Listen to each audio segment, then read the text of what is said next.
Let us get to know the latest arrival protocol for February 1, 2022 if you're traveling to the Philippines, whether you are an OFW, non-OFW, or a foreigner who have existing valid visa, or if you're a foreigner who would want to visit the Philippines for leisure purposes. So let us get to know the latest arrival protocol. Watch this video and find out.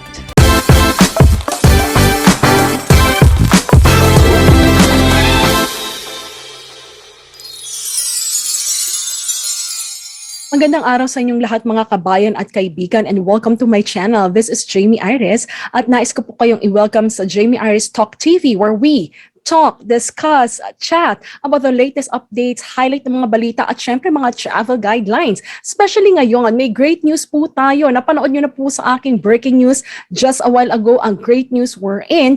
May bago na po tayong protocol at ito po yung marami po sa atin, hinihintay natin ito. At finally, we have it. So ano po ba yung latest protocol po natin? So for this video, ang ating pong i-discuss, number one, ano po yung latest protocol na in-announce just few hours ago?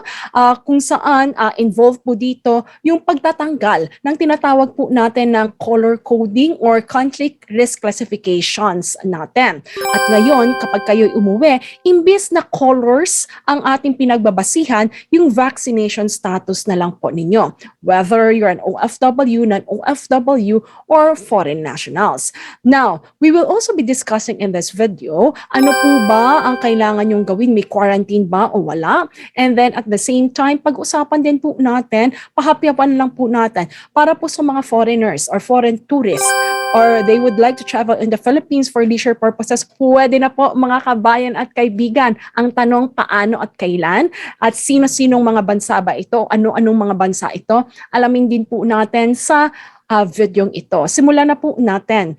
Alam kong hinihintay niyo po ito. So according to what was shared to us, ito po. Simulan po muna natin sa mga vaccinated na mga travelers po coming from different countries. So katulad ng nabanggit ko po kanina sa ating balita, the Philippines had scrapped na po yung country classification or let us just say the classification of countries. Sinabi po sa IATF Resolution number 159, ang klasifikasyon po ng mga countries, territories, jurisdiction as green, yellow, and red shall be temporarily suspended. Now, effective February 1, 2022, the entry, testing, and quarantine protocols for international arriving Filipinos and foreign nationals allowed entry into the country shall be as follows, regardless of your country of origin. So, number one po, for fully vaccinated international arriving passengers, you shall be required to present a negative RT-PCR test taken within 48 hours prior to departure from the country of origin. So ito po pa rin yung ginagamit natin or yung ginagawa natin early or mid this January. And then sinasabi po dito, upon your arrival, you shall no longer be required to observe mandatory facility-based quarantine. Yes, finally, wala na pong quarantine para sa inyo if you'll be coming from any of the country po, basta fully vaccinated kayo. At syempre, you have to present po yung proof ng vaccination ninyo. Pag-usapan natin mamaya yan. Pangatlo, you shall self-monitor for any signs of symptoms within 7 days, with the first day being the date of your arrival, and shall be required to report to the local government unit or LGU of your destination upon manifestation of any symptoms. So, ang ibig sabihin po nito, pag diretso nyo sa bahay, kailangan po muna kayo mag-quarantine ng 7 araw. Just monitor for symptoms. If there is any, then you can inform your LGU about it. So yan po para sa ating mga kababayan na fully vaccinated. Sa wakas mga kabayan, wala na pong quarantine. Ang kinakailangan po sa inyo pag uwi nyo po dito sa Pilipinas kung ang pagta-travel nyo po ay February 1 onward. So I know as travelers, limited lang yung time natin when it comes to or days natin sa pagbabakasyon plus the resources also, especially for the non-OFW. So I'm simply so glad about this. Anyway, pagpatuloy pa po natin. Now, tingnan naman po natin. So when we talk about vaccination, so the classification of countries, territories, jurisdiction of green, yellow, and red countries shall be temporarily suspended. Now, February 1, 2022, so sinasabi po po para po sa entry, testing, quarantine protocols for international arriving Filipinos and foreign nationals allowed to enter the country shall be as follow. So kailangan po regardless of your country of origin, international arriving passengers must have the following proofs of vaccination against COVID-19 recognized under existing IATF regulation. So international arriving passengers, so ito po yung mga klase ng proofs na kailangan nyo po ng vaccination ninyo against COVID-19 na ina-acknowledge po ng IATF. Una po, dapat meron po kayo, kung meron po kayo nitong yellow booklet po na tinatawag natin na WHO, International Certificate of Vaccination and Prophylaxis, or kung kaya kayo ay nabakunahan dito sa Pilipinas, dapat po may VaxCert PH kayo, or kung hindi naman po, kung may national or state digital certificate kayo of the foreign country or government which has accepted the VaxCert PH under a reciprocal arrangement unless otherwise permitted by IATF. So again, kung fully vaccinated, kailangan nyo po to i-present. Paano naman po if you're a traveler pero you're not fully vaccinated or partially vaccinated ka pa lang? So it simply means that, again, effective February 1, 2022, the entry and testing and quarantine protocols for international arrival of arriving Filipinos, foreign nationals allowed entry to the country shall be as follows regardless of their country of origin. Now, for unvaccinated, partially vaccinated, or any individual whose vaccination status cannot be independently validated, then you shall be required to present a negative RT-PCR test taken within 48 hours prior to departure from your country of origin. Now, you are required, number 2, to undergo a facility-based quarantine until the release of your negative RT-PCR test taken on the 5th day. So, ang ibig sabihin po nito ng OFWs and foreigners, you have to at least present at least 6 days hotel booking and 5 nights. So, 6 days, 5 nights kasi ikalimang araw yung inyong RT-PCR test. So, hoping hindi siya tumagal kasi marami na po ang hindi magko-quarantine ngayon. Yung mga fully vaccinated, hindi na sila magko-quarantine. So, hoping mabilis na ang labas niyan. Bakit? Importante yan. Once na lumabas po ang resulta ninyo, automatically you can actually check out. Pero po, kapag kayo'y lumabas at pumunta na po kayo sa inyong bahay, make sure kompletuhin niyo po yung inyong home quarantine po ng 14 days.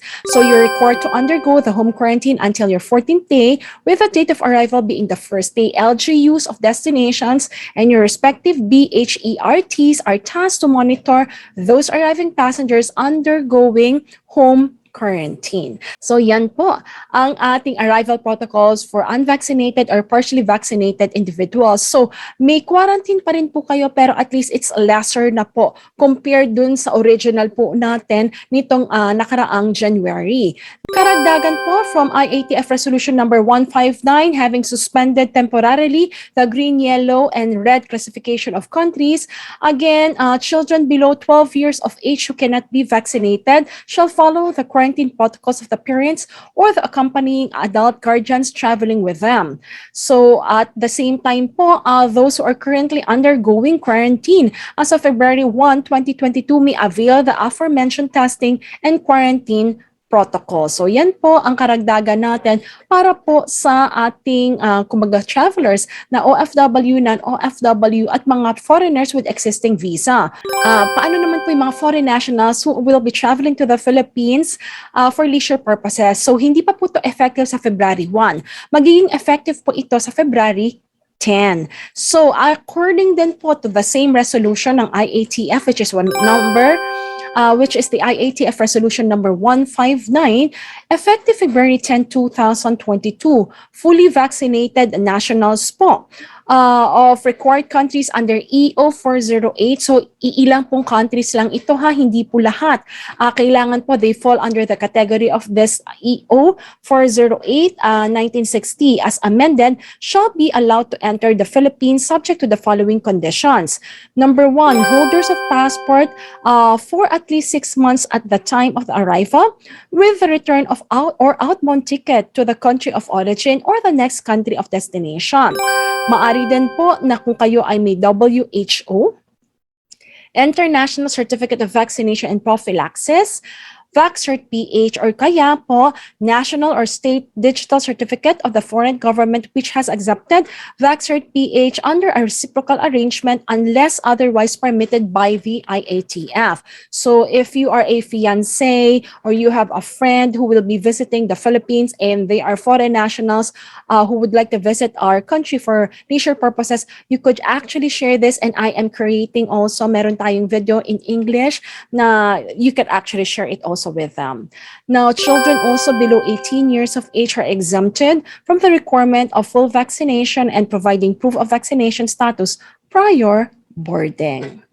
Effective February 10, 2022, fully vaccinated nationals of non-visa required countries under EO 408 as amended shall be allowed to enter the Philippines subject to the following conditions. So these are the other conditions that we have, everyone.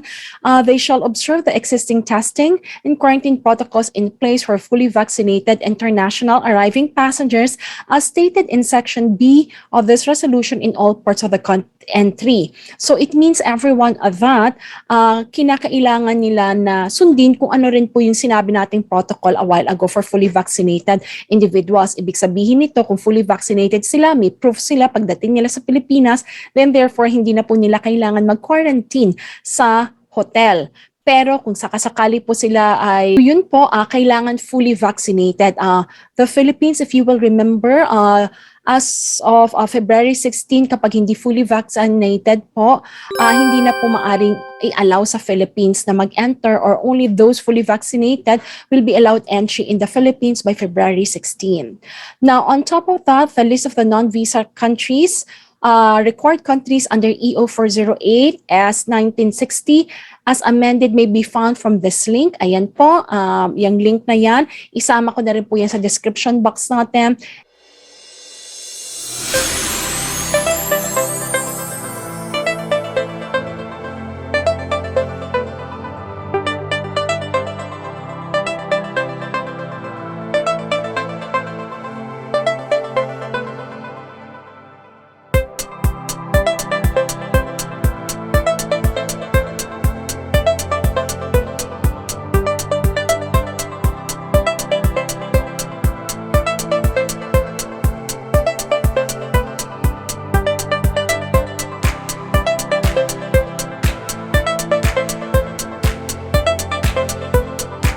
And last but not the least, fully vaccinated nationals shall not be included in the arrival quota set by the Department of Transportation and its one-stop shop. So may capacity lang po kasi tayo when it comes to arrival in the Philippines. So 3,000 po as of the last time.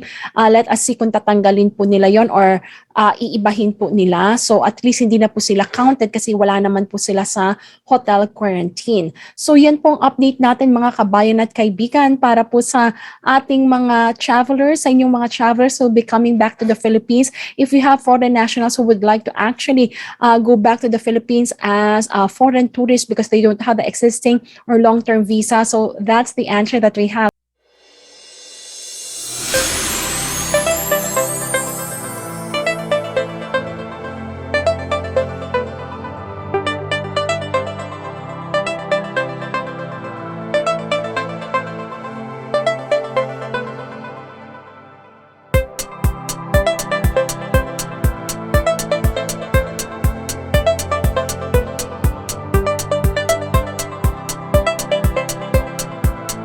So, yan po mga kabayan at kaibigan, ang latest arrival protocol po natin for the Philippines starting February 1, 2022.